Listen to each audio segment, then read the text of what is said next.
생명은 추운 몸으로 온다. 벌거벗고 언 땅에 꽂혀 자라는 초록의 겨울보리. 생명의 어머니도 먼 곳 추운 몸으로 왔다. 진실도 부서지고 불에 타면서 온다. 버려지고 피 흘리면서 온다. 겨울 나무들을 보라. 추위의 면도 날로 제 몸을 다듬는다. 잎은 떨어져 먼 날의 섭리에 불려가고 줄기는 이렇듯이 충전 부싯돌임을 보라. 금가고 일그러진 걸 사랑할 줄 모르는 이는 친구가 아니다. 상한 살을 헤집고 입 맞출 줄 모르는 이는 친구가 아니다. 생명은 추운 몸으로 온다. 12대문 다 지나온 추위로 하얗게 드러눕는 한방눈 눈송이로 온다. 김남조 시인의 생명이라는 작품입니다. 김 시인은 1927년생이니 올해 97세입니다. 일제시대에 태어나 광복과 6.25 전쟁을 비롯 세상 온갖 일을 겪었을 원로 시인의 한 구절 한 구절은 가슴을 파고듭니다. 생명은 벗은 몸으로 오고 겨울 나무는 추위의 면도 날로 제 몸을 다듬고 진실은 부서지고 버려지고 피 흘리면서 온다는 대목에 이르면 숙연해집니다. 그러나 벗은 줄기는 충전 부싯돌이고 금가고 일그러진 걸 사랑할 줄 모르는 이는 친구가 아니라는 대목은 삭풍 속에 맨살로 버티고 있는 한 생명을 지키고 키우는 일의 무게와 소중함, 책무를 새삼 일깨웁니다. 안녕하세요. 아욱인의 사랑방의 박성희입니다. 마음이 불편하면 몸도 시원찮아지는 모양입니다. 11월 13일 김호중의 1심 재판 이후 장기침이 심하더니 결국 독감에 걸려 계속 끙끙대다가 겨우 회복 중입니다. 물론 그 사이에 아이들 걱정도 만만찮았고요. 다 큰 자식들이지만 딱히 물려줄 것 없는 부모에겐 늘 안쓰럽고 안타까운 일 투성이니까요. 김호중의 1심 재판이 끝난 지 어느새 20일이 훌쩍 넘어서고 있습니다. 항소심에선 어떻게든 좋은 결과가 나와야 할 텐데 김호중의 현재 상황은 결코 녹록하지 않습니다.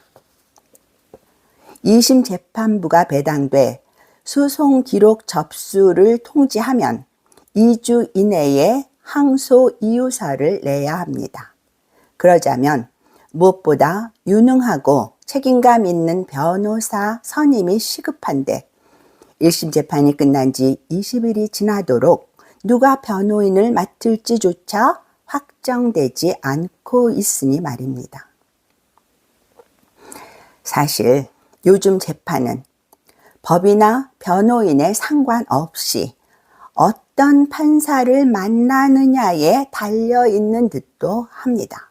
똑같은 사실을 놓고도 판사에 따라 판결이 너무나 판이하니까요. 그래도 변호인은 중요합니다. 변호사의 능력과 성실성 여부에 따라 누가 봐도 패소할 재판에서 이기는가 하면 충분히 더 나은 결과를 얻을 수 있는 재판에서 예상 밖의 터무니없는 판결을 받는 수도 있으니까요.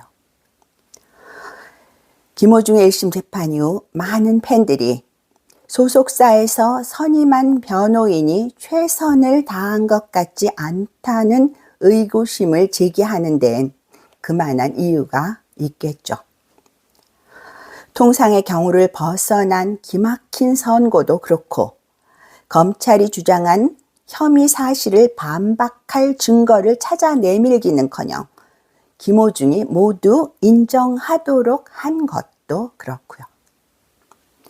미국 CBS 방송에서 만든 드라마 중에 불, 법정심리의 모든 것이라는 시리즈가 있습니다. 심리학자 제이슨 불 박사가 검사 출신 변호사, 경찰 출신 조사원, 패션 전문가, 하버드대 출신 사무장과 함께 팀을 꾸려 의뢰인을 변호한다는 내용이죠.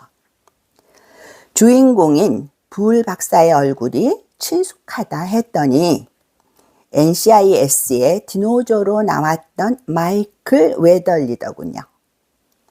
이 시리즈 중에 비행기 사고 얘기가 있습니다. 기상 악화로 비행기가 추락하면서 승객이 사망하자 기장의 잘못 여부를 두고 재판이 벌어집니다. 배심원들 사이에선 여성 기장이 당황한 나머지 조종을 잘못한 탓이라는 분위기가 팽배합니다. 여론도 그렇고요. 항공사에서 선임한 변호인은 기장에게 당황한 나머지 실수했음을 인정하라고 종용합니다.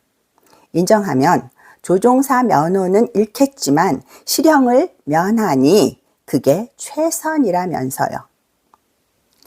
새로 선임된 불팀은 사건 내용과 기장의 이력을 검토한 뒤 잘못하지 않았으면 억지로 인정하지 말라고 권합니다.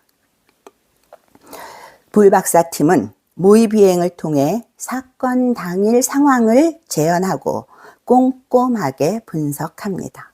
그 결과 기장은 그날 평소보다 10초 더 비행했는데 그건 실수가 아니라 떨어질 때 인구 밀집 지역을 피함으로써 지상에서 일어날 수 있었던 더 큰 피해를 막으려는 노력이었다는 걸 알게 됩니다.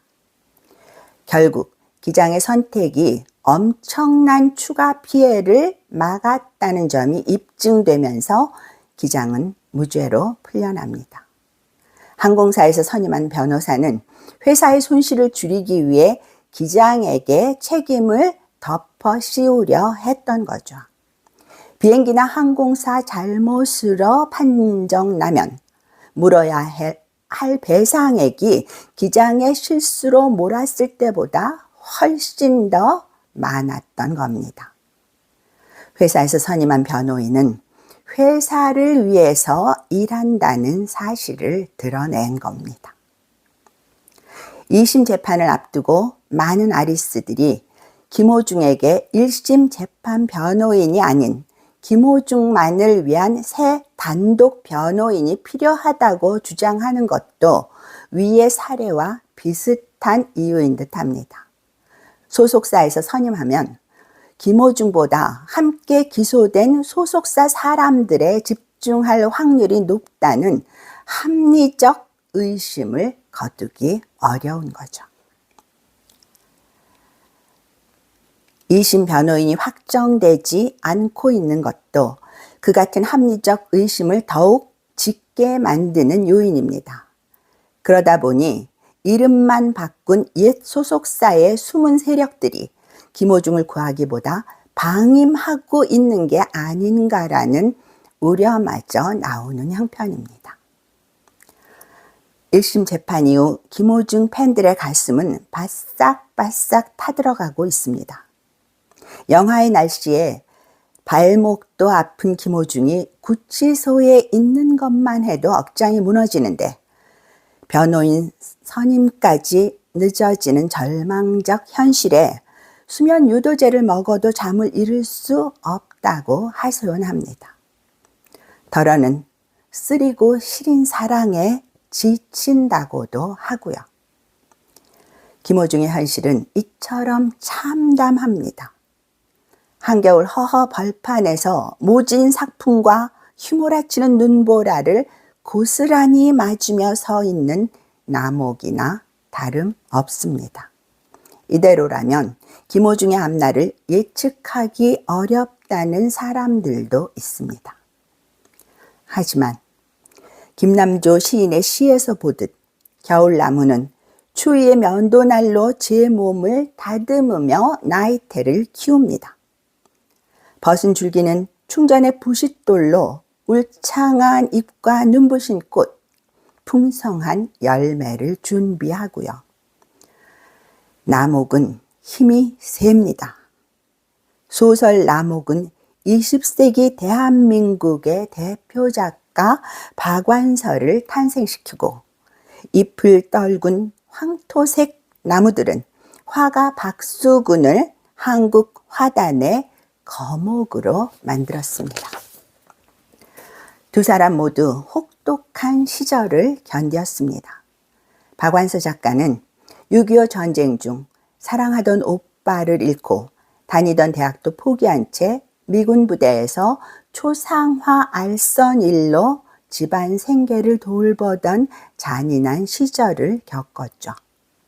같은 시기에 박수근 화백은 헐값에 미군들의 초상화를 그려주면서 연명했고요. 두 사람 모두 시련을 통해 연단하고 연단을 통해 소망을 키우고 마침내 큰 꿈을 이뤄냈습니다. 김호중 또한 사방에서 몰아치는 이 삭풍을 걸음삼아 한국의 김호중이 아닌 세계의 김호중으로 우뚝 설 것입니다. 다만 그러자면 명심해야 할 것들이 몇 가지 있는 듯합니다. 공포에 사로잡히지도 실수 때문에 위축되지도 돌이킬 수 없는 과거의 기억에 매몰되지도 않는 겁니다. 두렵고 막막하겠지만 그럴수록 담대해야죠. 자신의 인생과 미래는 그 누구도 아닌 스스로 만들어가는 것이니까요. 김호중의 경우 행여 아직까지 말 못한 사정이 하나라도 있다면 이참에 다 털어놓는 것도 방법입니다. 설사 내 곁에 아무도 안 남아도 지금 여기 내가 있다는 심정으로 말입니다. 더 이상 잃을 게 없으면 두려울 것도 없겠죠. 어떤 일이 있어도 끝까지 응원하겠다는 아리스들이 여전히 많다는 사실도 잊지 말고요. 드라마 불에는 이런 대목도 있습니다. 사무장이 그때 그 재판에서 져서 수렁에 빠졌었다면서요? 라고 말하자 불 박사는 이렇게 대답하죠. 깊은 수렁에 빠지면 좋은 점도 있어요. 캄캄한 바닥에선 빛이 더 잘 보이거든요. 김호중은 특출한 인물입니다. 한국 가요사는 물론 클래식의 역사도 통째로 바꾼 게임 체인저고요. 삭풍을 견딘 나목이 거목으로 자라듯 김호중도 이 엄동설안의 나이테를 키우면 문단의 박완서, 화단의 박수군의 버금가는 음악계의 거목으로 우뚝 서리라 믿어 의심치 않습니다. 모쪼록 김호중의 2심 재판부가 법의 형평성을 중시하는 공정한 법관들로 구성되고 김호중만을 위해 최선을 다할 단독 변호인이 선임되기를 간절히 소망합니다. 구독과 좋아요, 알림 설정으로 응원해 주시면 좋겠습니다. 감사합니다.